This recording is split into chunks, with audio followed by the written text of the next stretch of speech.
Hi, everybody. Last week, Francis and I decided to ask members of our group that we manage on Facebook if they had any specific questions around photography that they would like to have answered. And we did get back some response. And tonight, I'm going to address one of our members' questions. Della Rosbill, I hope I'm saying your name correctly, asked us to explain how to do white balance on a batch of photos. And I thought I'd take a few minutes and show you how to do that. So I'm going to start by taking a look at a recent shoot that I did. And we'll go through some of the images that are there and try and do white balance. Now, in this particular shoot, I did not do a color check, and I do that quite often. I have a color checker passport with a gray card in it with middle gray or 18% gray. And I'll take a photo of that as a reference, and then I can use it to calibrate the in post-production to try and get something that's fairly accurate. But I didn't do it in this shoot. We were running and gunning. We'd only rented the studio for an hour, and we were also doing baby photos. So we didn't have a lot of time to, cover all the bases like we'd normally do. But I thought I'd show you a few little tricks anyway. First thing I'm going to do is I'm going to zoom in and see if I get a decent shot of her eyes. And my model here is Zahrra Sawan, and I'll put a link to her stuff in the description of this video when I share it. What I'm looking for is a clear shot of her eyes. It doesn't have a lot of red in them. And there we go. This one I like. That'll do. Okay. Tonight I'm using Lightroom. So what I'm going to do here, I'm looking for something that would represent middle gray. And you might have guessed by now, I'm looking at her eyes, right? The white of her eyes. So I'm going to go to the Develop module, and I'm going to select the eyedropper tool that you use for getting a reference. If I had my gray card set up here, I'd be using it, but I don't have it. So I'm just going to pick, kind of a neutral gray in her eyes. And that's about what I expected, right? I was shooting under flash. Excuse me. So the flash are daylight balanced, and that's about 5,500 degrees Kelvin. If I had gone and chose from the list of options, daylight, cloudy, shade, tungsten, so on, flash comes in at 5,500, and it's a slightly different color hue, or 0. So that's about what I'd expect from, without a calibrated reference card, just taking a reading out of the white of her eyes. Now, that doesn't mean that this image is properly exposed. It just means that it is, color balanced for the lighting that I was using. Now, if we take a look at the metadata for this, if I can get it to come up, you'll see that I'm shooting at 1/100th of a second at f2.8, which is bad for being in the studio. I should have been at a much higher aperture, higher f-stop number. But that's what I did, and shame on me. Anyway, 100th of a second, 2.8, ISO 100. And the studio we were shooting in actually had a lot of natural light. So some of this image is exposed from the natural light that's coming in through the windows, and some of it is from the flash, the two flashes that I had set up. So we actually have a mix. Thankfully, it's natural daylight and it's not direct sunlight. It's diffused, and the flash that I was using. So they're both in around 5,500 degrees Kelvin. So we didn't get any weird colors going on or color shifting, as she turned and moved during the photo shoot. But some of the images that I've got to show you here were actually shot in a parking garage in an apartment building. So they're completely different. And we'll take a look at them in a minute. So under the heading of how do I do color balance when I have a large number of images to process, for instance, if you're doing a wedding shoot, you're going to have lots of images.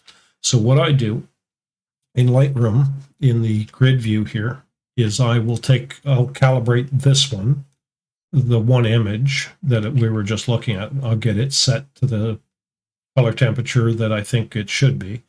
And then I look for similar images, right, that were shot under the same light. Now, in this case, these are all looking pretty much the same, as well as the ones above it. Unfortunately, I'm going to use this as a reference shot, so I'm going to go and do this twice. The last few, these three, I turned down the exposure, made it a little darker, hoping to get more of a dramatic image out of it. I think the color balance will be the same, but we'll have a look here in a few minutes.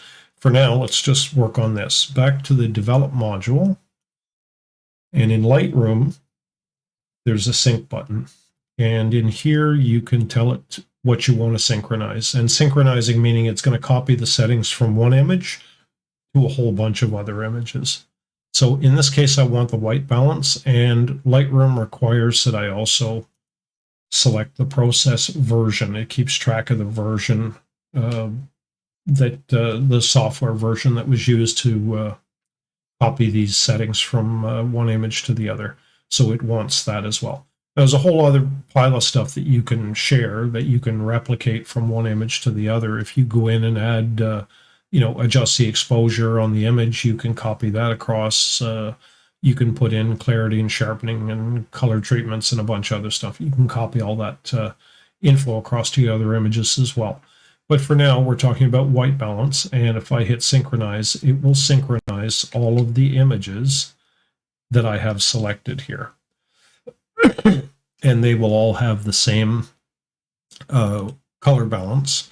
So if I go to this image and bring up the Develop module, you'll see that it's at 5,500 degrees Kelvin as well. And that's what the image was that we selected as our reference shot. Now I'm going to go back up the other direction and collect the rest of these guys. And I'm going to do the same thing. And hit the sync button, and once again, just hit synchronize. Now, you can speed this up a little bit. You can just hit the Alt key when you hit the sync, and it'll redo the last synchronization that you performed. But I'm trying to make sure that I don't lose anybody here in the process. Okay, let's go take a look at these images that are a little darker. And they are darker because I changed from F2 to F4. Right, I wanted to darken the shot down. If you watch the video that I recorded when I did this shoot, I think my final words before we called it quits were I wanted to get a dark and dramatic shot.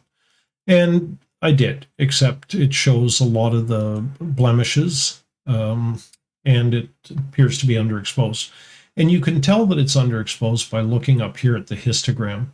The majority of the pixels are to the left of center. And a proper exposure, a balanced exposure, a good exposure, let's call it that, should be mostly in the middle, right? So I've increased this by a full stop to get most of the pixels closer to the middle. And again, if I go and set this to daylight, flash, it's 5,500 degrees Kelvin. And that's looking a lot more like the other images that we were working with before. So these are all shot at the same settings. So I will collect those and tell it to synchronize the white balance. And in this case, I'm going to do the exposure as well. That way I bring them all up to where they should be. And if we go back quick, we can actually see the images change as Lightroom applies the settings to the photos. And let's go back and take a look. You can see that that has been increased by one full stop. Okay. All right. Well, that's how you replicate your white balance and a few other things, your exposure settings if you want to. But the key here is to group your photos so that you are working with images that were all shot in the same lighting environment, the same lighting conditions. If I tried to replicate the white balance from this onto these ones that were shot in the parking garage, I may not get the results that I expect, right? So just look for images that are similar, and there are many ways in Lightroom that you can group your images together. You can add metadata and keywords and all kinds of stuff. So if you're doing a wedding, you can do the, hair salon shoot, add that as a hair salon in the keywords. And then later, when you're processing, you can group all of the images that were shot at the hair salon into one selection, and then go ahead and apply your white balance settings and maybe some exposure settings as well. One last thing before I leave this and go on is I shoot in manual, and there are some benefits to shooting in manual that most people don't give thought to. If you shoot in one of the semi-automatic or even full automatic modes, so if you're shooting in aperture priority or shutter priority, those numbers change. So as you turn and pan and move around with your camera, taking shots, the exposures will change, right? The camera will take its best guess as to what it thinks it should be using, and it'll take the shot. That makes for a lot of work in post-production when you are editing your photos and the exposures are all over the map. Makes it a lot more work to go back and adjust everything. Now, shooting in the studio, it's easy. You get your lights set up, you lock everything down, and you shoot at the same aperture and shutter speed and ISO for the entire time you're in the studio under those lighting conditions. But if you're shooting weddings, that's not the case, right? You're running around, going from room to room. You're in a church with stained glass. You're in at a gazebo taking pictures. In the flower gardens, you're doing all kinds of stuff. So the numbers are going to change constantly.